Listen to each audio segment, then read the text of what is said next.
हा I am a public figure. जे काय माझे ओपिनियन आहे पब्लिक डोमेन मध्ये आहे त्याच्यात काय प्रतिक्रिया देणार. बरोबर. पण ते असं टार्गेट करून हे करतात असं तुम्हाला वाटतंय का? म्हणजे त्यांना ते जे करायचं ते कोणालाही टार्गेट करू शकतात. आता हे असं झालेलं आहे. हा हा, I cannot remotely think of such kind of thing happening to me, hmm, right. बरोबर. We are not in such kind of businesses. We are respected people, you know. And बरोबर. what nonsense they are doing. कोणी आज जे घडत आहे किंवा मागे पण झालेलं आहे त्यांचा कोणाचाही कसलाही त्याच्याचा संबंध नाही.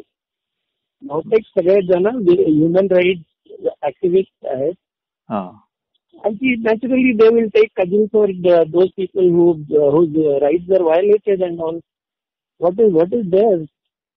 बरोबर. त्याच्यावर काय प्रतिक्रिया देणार आता. तुमचं पुढची भूमिका कशी असणार म्हणजे कारवाई झाली तर? कशाची भूमिका मला काही माहित नाही. कशाची भूमिका आणि काय. गोव्यात आज तेव्हा देशात जे चाललं आहे ते त्यांना जे वाटतं ते करू शकत आहे. असं आहे सगळं. उद्या तुम्ही पण आहात त्याच्यात. आता मग काय करून बोलणार त्याच्यात. बरोबर. Isn't it? ते गोव्यात परत केव्हा येणार तुम्ही? हा गोव्यात केव्हा येणार पुन्हा? हा, गोव्यात मी येईन आता. मी ऑफिसच्या कामाने आलो इकडे. येतो सर्वात वगैरे येईल.